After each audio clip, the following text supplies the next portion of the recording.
"Daughter, our bank cards are blocked," my parents exclaimed in shock one chilly evening.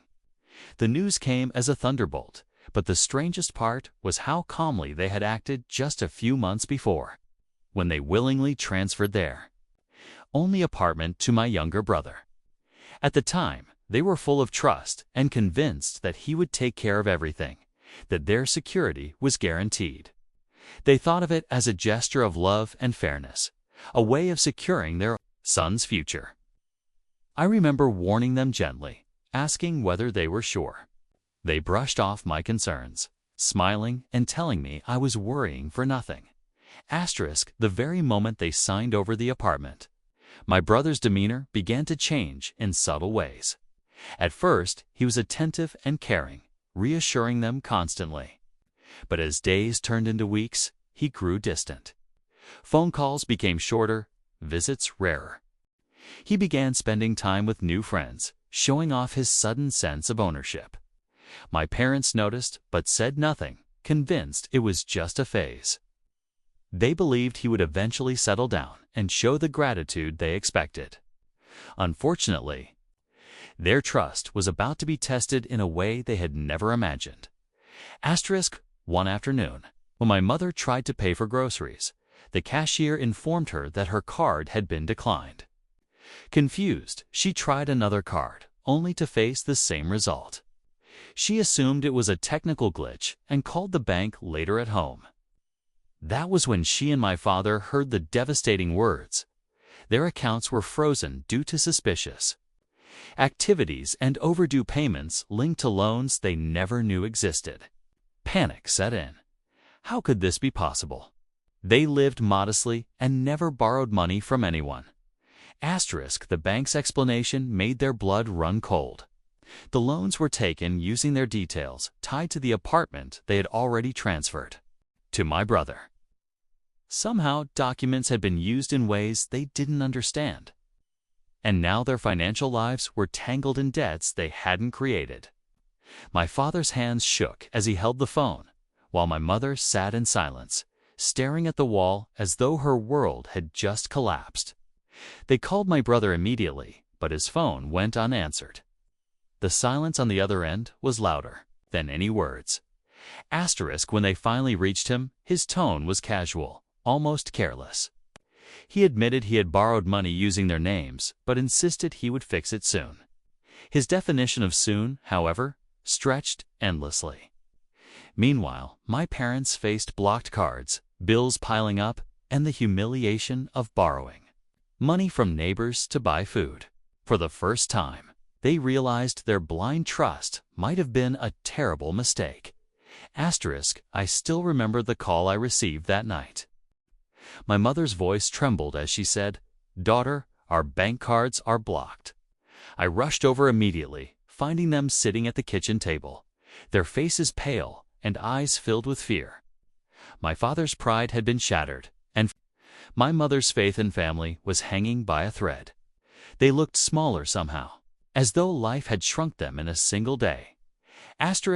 I wanted to be angry with my brother, but anger wouldn't solve anything. My priority was to protect my parents. I started by contacting the bank, explaining the situation and asking for any legal recourse. They told us to file a police report and begin a long, complicated process of proving their innocence. Bureaucracy felt like quicksand. It pulled us deeper the more we struggled. Still, I couldn't let them face this alone. Over the next weeks, I accompanied them to police stations, lawyers' offices, and endless bank meetings. Each time, my parents' energy faded more, but I tried to remain strong for them. What hurt me most was not the financial damage, but the betrayal. My parents had given everything to my brother, believing he would protect them. Yet he had been the one to put them in this misery.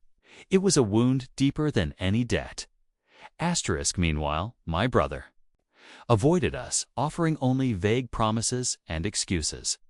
He had started living a life far beyond his means, fueled by the loans he had taken. Friends and luxury replaced the family who had once been his foundation. It was as though he had erased the memory of the parents who raised him. Asterisk, the community. 2 began whispering. Neighbors who once envied my parents' generosity now shook their heads, saying quietly that they had been too naive. My parents felt the sting of shame, not because of money, but because their good name had been tarnished. My mother stopped going out, and my father avoided conversations. It was as though the walls of the apartment no longer theirs were. Closing in on them, asterisk, one night, my father finally broke his silence. He admitted he regretted transferring the apartment, confessing he had acted out of fear of conflict. I thought keeping your brother happy would keep the family united, he said softly. My mother wept beside him, whispering that she wished she had listened to my warnings. Their pain pierced me, but I told them we could still rebuild, even without the apartment or the money. Asterisk, I began taking on extra work, determined to give them some stability. It wasn't easy, but little by little, we managed to cover their daily expenses.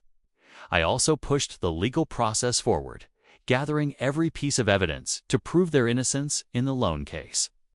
It was slow, exhausting, but I refused to give up. My parents had given me life.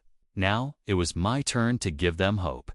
Asterisk, months later, we received partial relief from the court acknowledgement that the debts were fraudulent. It didn't erase the pain, nor did it return the apartment, but it lifted a weight from their shoulders. My parents smiled again, cautiously, as though afraid the joy might be taken away. In that fragile smile, I saw resilience. They had lost much, but not everything. Asterisk, my brother eventually disappeared from our lives, consumed by his own choices. My parents no longer spoke of him with anger, only sorrow. They learned a bitter truth that trust must be guarded, even within family.